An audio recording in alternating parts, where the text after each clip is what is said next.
नमस्कार। आज हम बात करने वाले हैं भारत के सबसे सनसनीखेज जासूसी कांडों में से एक के बारे में। ये एक ऐसी कहानी है जिसमें देश है, धोखा है और एक ऐसा रहस्य है जो आज भी कई सवाल खड़ा करता है। कभी सोचा है कि किसी देश का एक टॉप स्पाई जिसके पास देश के सबसे गहरे राज हों, वो बस यूं ही गायब हो जाए? यही वो सवाल है जो इस पूरी कहानी की जड़ में है। चलिए, आपको ले चलते हैं मई 2004 में।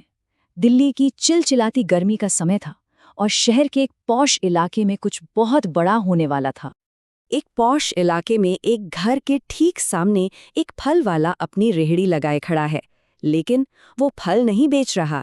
उसकी नजरें तो टिकी हैं उस घर पर होने वाली हर एक हरकत पर। वो असल में भारत की खुफिया एजेंसी RNW का एक अंडरकवर एजेंट है जो एक बहुत बड़े टारगेट की निगरानी कर रहा है। देखिए, उस घर में जो शख्स रहता था उसका एक फिक्स रूटीन था, रोज एक ही टाइम पर बाहर निकलना। पर अब 3 दिन हो गए थे, कोई हलचल नहीं। कुछ तो था जो ठीक नहीं था। और जब शक यकीन में बदलने लगा तो टीम ने घर के अंदर जाने का फैसला किया।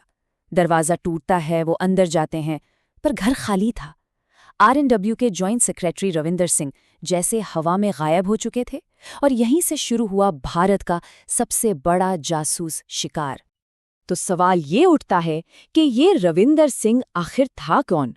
कैसे एक फौजी का बेटा देश की सबसे बड़ी खुफिया एजेंसी के इतने ऊंचे पद पर पहुंचा और फिर बन गया देश का सबसे बड़ा गद्दार? चलिए, इसकी कहानी को शुरू से समझते हैं।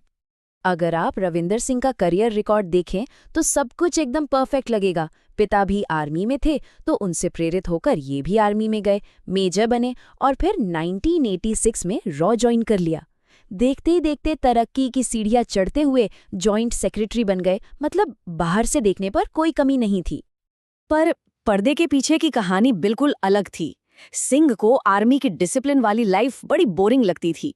उसे शौक था महंगी पार्टियों का, शराब का, औरतों का, और इस लाइफस्टाइल को चलाने के लिए चाहिए था ढेर सारा पैसा जो उसकी सैलरी में तो मुमकिन नहीं था। और सबसे बड़ी दिक्कत, वो नशे में अक्सर ऐसी बातें बोल जाता था जो टॉप सीक्रेट होती थी। यही कमजोरियां थी जो उसे दुश्मनों का आसान निशाना बनाने वाली थी। और बिल्कुल सही मौके पर एंट्री होती है CIA की। उन्होंने सिंह की इन कमजोरियों को सूंघ लिया था और उन्हें ही देश के खिलाफ एक हथियार बनाने का प्लान तैयार कर लिया था। CIA का प्लान एकदम क्लासिक था, बिल्कुल फिल्मों जैसा। पहला कदम, उसकी कमजोरियों को पहचानना। उन्होंने देखा कि हॉलैंड में पोस्टिंग के दौरान वो कैसे पैसा उड़ा रहा है। दूसरा कदम, हनी ट्रैप। एक खूबसूरत महिला एजेंट को उसके पीछे लगा दिया गया। तीसरा कदम, उसकी ज़रूरत का फ़ायदा उठाना।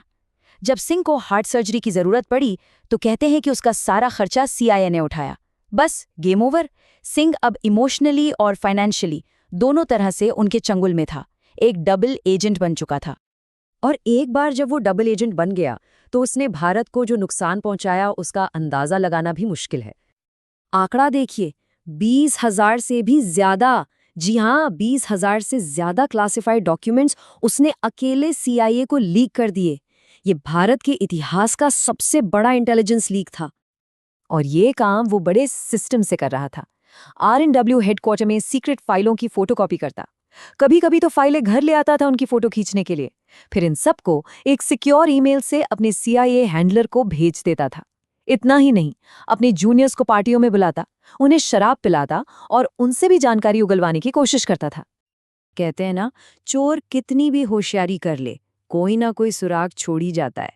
धीरे धीरे RNW के अंदर एक कानाफूसी शुरू हो गई थी कि कोई तो है जो गड़बड़ कर रहा है, और यहीं से शुरू हुआ RNW का सबसे बड़ा इंटरनल मैनहंट।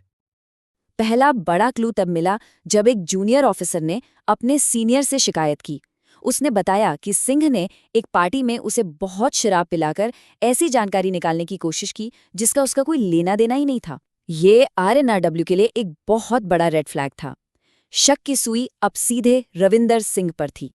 इसके बाद जो हुआ वो किसी स्पाई मूवी से कम नहीं था। आरएनए ने ऑपरेशन वॉच द वॉचर शुरू किया। उसके ऑफिस, घर, कार, हर जगह सुनने वाले डिवाइस लगा दिए गए। उसके फोन 24/7 टैप हो रहे थे। ऑफिस की फोटोकॉपी मशीन तक में बग लगा दिया था ताकि वो जो भी कॉपी करे उसकी एक डिजिटल कॉपी आरएनए को मिल जाए। और तो और 20 से ज्यादा एजेंट्स की एक टीम, कोई फल वाला बनकर, कोई सफाई वाला बनकर, यहाँ तक कि उसका अपना ड्राइवर भी आरएनए का ही आदमी था। RAW ने उसे रंगे हाथों पकड़ने के लिए एक फुल प्रूफ प्लान बनाया। इतिहास में पहली बार हेडक्वार्टर्स में एक सरप्राइज बैग चेकिंग रखी गई। प्लान ये था कि जब सिंह डॉक्यूमेंट्स लेकर बाहर निकलेगा उसे पकड़ लिया जाएगा। लेकिन किसी ने उसे पहले ही खबर दे दी। उस दिन सिंह खाली हाथ आया। वो बाल बाल बच गया था। अब तक रविंदर सिंह समझ चुका था कि खेल खत्म होने वाला है। घेरा बहुत तंग हो चुका था और यहीं से शुरू होती है इस गद्दार की कहानी का आखिरी चैप्टर, उसका भागना और उसका अंजाम।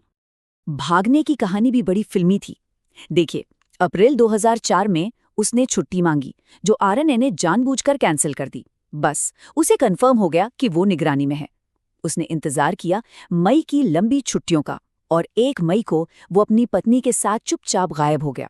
जब तक आरएनए की सर्विलेंस टीम को ये पता चला कि घर खाली है, तब तक बहुत देर हो चुकी थी। 7 मई तक वो नेपाल के रास्ते फर्जी पासपोर्ट पर अमेरिका पहुंच चुका था।